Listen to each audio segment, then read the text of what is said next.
ஆயிடுச்சு. நம்மளுடைய operation date இன்றைக்கி தான். நம்ம போய் குட்டி பாப்போம் வீட்டுக்கு தூக்கிட்டு வர போகிறோம்.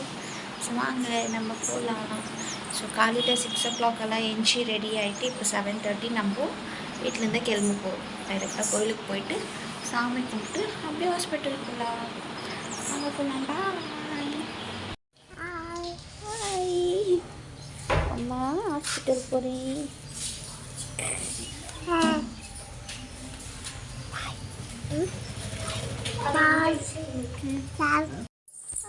போயிட்டு போகலாம்.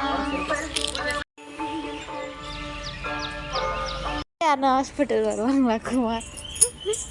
வாட்ச் வேறு, இவருக்கு ஃபார்மல்ஸ் ட்ரெஸ்ஸு வேறு.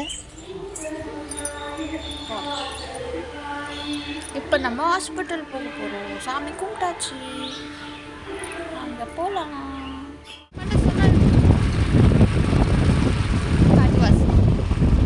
கோயில் போயிட்டு 8:30 ஹாஸ்பிட்டல் ரீச் ஆகிட்டோம். ஆனால் மனசில் செம்ம பயத்தோடவே உக்காந்துட்டு இருந்தேன். ரெடி ஆகிட்டு இப்போ நம்ம போகலாமா? ஹாஸ்பிட்டல் போனதும் ட்ரெஸ் சேஞ்ச் பண்ண சொல்லிவிட்டு அவங்களுடைய ப்ரொசீஜர்ஸ் எல்லாம் ஸ்டார்ட் பண்ணிட்டாங்க. குளுக்கோஸ் எல்லாம் ஏற்ற ஆரம்பிச்சிட்டாங்க. காலையிலேயே 2 bottles ஏற்றி முடிச்சுட்டு அப்புறமா தான் ஆப்ரேஷன் தியேட்டர் உள்ளே கூட்டிகிட்டு போனாங்க. டைம் ஆக செம்ம பயத்தோடவே உக்காந்துட்டு இருந்தேன். பக்கத்தில் எல்லோரும் தைரியம் சொல்லிட்டு இருந்தாங்க. இருந்தாலே நம்மளுக்கு அந்த பயம் இருக்கும் இல்லைங்களா? பயத்துலேயே சிரிச்சுட்டே பாய் சொல்லிட்டு உள்ளே போயிட்டேன்.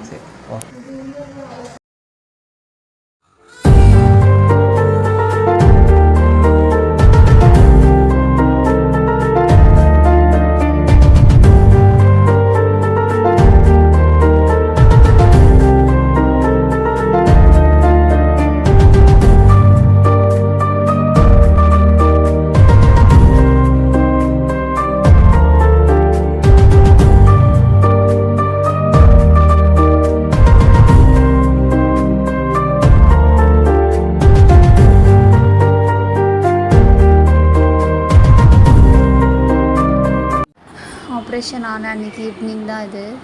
செம்ம பெயின், சொல்ல முடியல. உக்கார சொல்லிட்டாங்க. உக்கார ஆனால் உக்கார முடியல. அதை தான் சொல்லிகிட்டு இருக்கேன். ஸோ நான் காலையிலேருந்து சாப்பிடலன்னு சொல்லிட்டு இவனும் காலையிலேருந்து சாப்பிடாமே இருந்தான். தண்ணி கூட குடிக்காமல் அப்படியே இருந்தான். நைட்டு எனக்கு சாப்பிட்லான்னு சொன்னாங்க. ஸோ எனக்கு இட்லி ஃபீட் பண்ணிவிட்டு அப்புறமா தான் அவன் சாப்பிட்டான். இந்த மாதிரி ஒரு ஹஸ்பண்டை யாரும் பார்த்துருக்க முடியாது.